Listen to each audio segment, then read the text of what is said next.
ഹദിയ കിച്ചണിലേക്ക് എല്ലാവർക്കും സ്വാഗതം.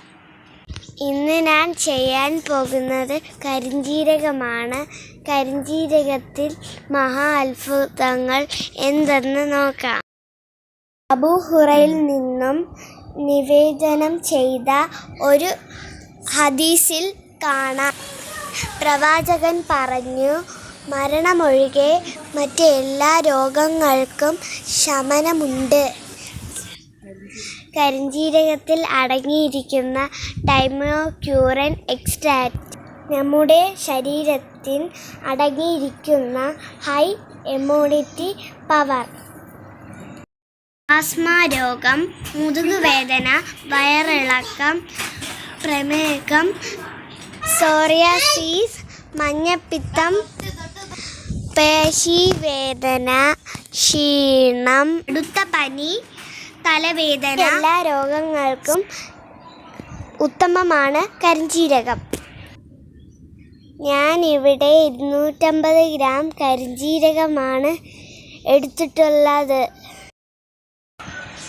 കരിഞ്ജീരകം എങ്ങനെയാണ് തയ്യാറാക്കുന്നത് നോക്കാം. നമുക്ക് ഒരു പാത്രം അടുപ്പത്ത് വയ്ക്കാം. കരിഞ്ജീരകം തട്ടിക്കൊടുത്ത് നന്നായി വറുക്കാം. ഇത് നന്നായിട്ട് വറുത്തെടുത്തിട്ടുണ്ട്. മിക്സിയിൽ നമുക്ക് കരിഞ്ജീരകം ഇതിലേക്ക് തട്ടിക്കൊടുക്കാം.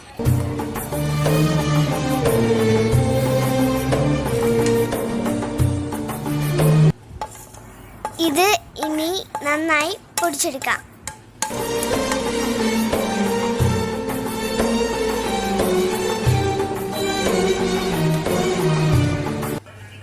ഇത് ഞാൻ നന്നായി പൊടിച്ചെടുത്തിട്ടുണ്ട്.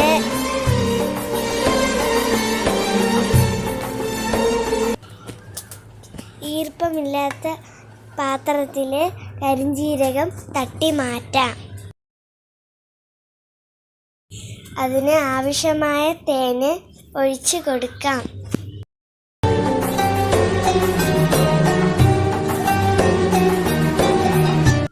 ഇനി നമുക്ക് നന്നായി മിക്സ് ചെയ്തെടുക്കാം. കുറച്ച് തേനും കൂടെ ഒഴിച്ച് മിക്സ് ചെയ്തെടുക്കാം.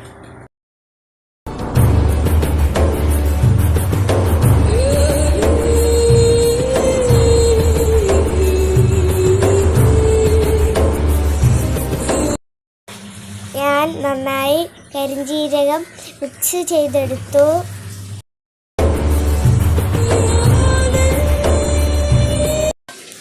ഈ കാണുന്ന കുഴമ്പ് രൂപത്തിൽ എടുക്കുക. നമ്മുടെ കരിഞ്ജീരകം റെഡി ആയിട്ടുണ്ട്.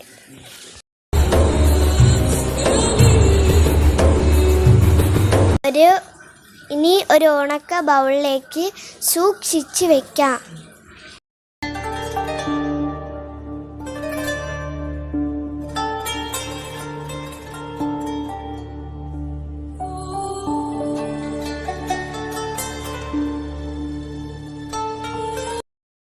മുതിർന്നവർക്ക് 1 സ്പൂണും 13 വയസ്സിൻ്റെ താഴെയുള്ള കുട്ടികൾക്ക് 1/2 സ്പൂണും കഴിക്കാവുന്നതാണ്. മാഷാ അല്ലാഹ്, എല്ലാവരും ഈ വീഡിയോ കണ്ട് ട്രൈ ചെയ്യുക. എല്ലാവരും ഈ വീഡിയോ കണ്ട് ഇഷ്ടപ്പെട്ടാൽ ലൈക്ക് ചെയ്യുക, ഷെയർ ചെയ്യുക, സബ്സ്ക്രൈബ് ചെയ്യുക. കൂടെ കാണുന്ന ബെല്ലൈക്കൺ കൂടെ ക്ലിക്ക് ചെയ്യുക.